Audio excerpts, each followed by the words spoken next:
في غرفة اللي يغسلون فيها الأموات عسى الله يرحمهم. الغرفة هذه أمي ما رضت إنها تدخلني عشان أشوف أبوي، فدشت أمي بروحها، وأول ما طلعت أمي طلعت تزحف، يعني طايحة على ركبتها، وخالي قاعد يشيلها ويطلعها برا.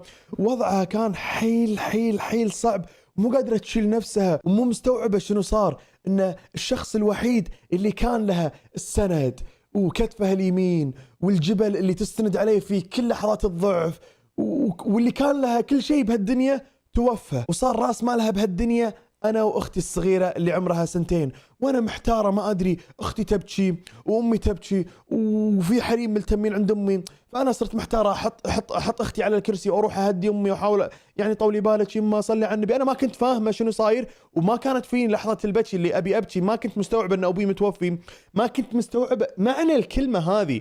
فبالتالي هني اروح شوي عند امي، اختي تبكي، اروح عند اختي، فكنت ضايعه وحيل متضايقه بين اختي وبين امي، ما ادري شنو اسوي. بس الحمد لله كانوا في حريم من المقبره، ما ادري هم الجماعه ولا شنو يقربوا لنا بحكم ان انا عمري 8 سنوات، ما كنت ادري هذول منهم. فكانوا يهدون امي، طولي بالك هذه سنه الحياه وكلنا بنروح بهالدار، بدعي له وهو ما يحتاج منك الا الدعاء، وان ربي ثبت عند السؤال. مالكم بالطويله مشت الايام وكبرت انا واختي الصغيره، بعد هم كبرت معاي، وقدرنا نمشي اوضاعنا براتب ابوي اللي كان يجينا من الحكومه، والحمد لله كانت اوضاعنا زينه. بس الشيء المؤسف انه بعد ما توفى ابوي ما عندنا والي ولا عندنا احد يساعدنا، ما كان في احد يعني يساعدنا من العائله اللي هم خوالي نهائيا، يعني بالعربي ما عطفوا على حالنا. بشكل مختصر بعد ما كبرت انا بالعمر لا زلت اني اروح للمدرسه مشي وارجع مشي، واختي الصغيره كنت اخذها مرات اوديها معي المدرسه مشي وارد معاها مشي، وهكذا كانت حياتنا انا وامي امينه هاديه عايشين بكرامتنا، ويا رب لك الحمد حامدين رب العالمين. وفي يوم من الايام انعاد علينا نفس السيناريو اللي صار في يوم وفاه ابوي، بس هالمره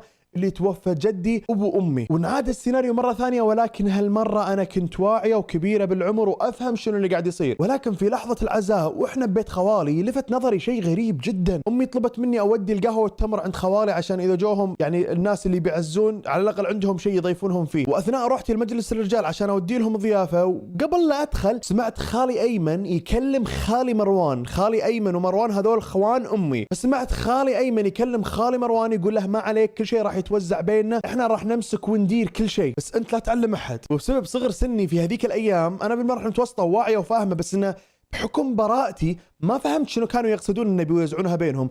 فدخلت انا اعطيتهم الضيافه، سلمت عليهم ورديت دخلت عند مجلس الحريم. خلص ثالث يوم العزاء، وبعد ما ردينا البيت بالليل نومت اختي دلال الصغيره. يا الله، اختي دلال كانت كيوت ولطيفه وجميله، والحمد لله انها ما شافت الاشياء اللي انا شفتها في صغر سني، الحمد لله انها صغيره وما شافت الاشياء اللي انا شفتها.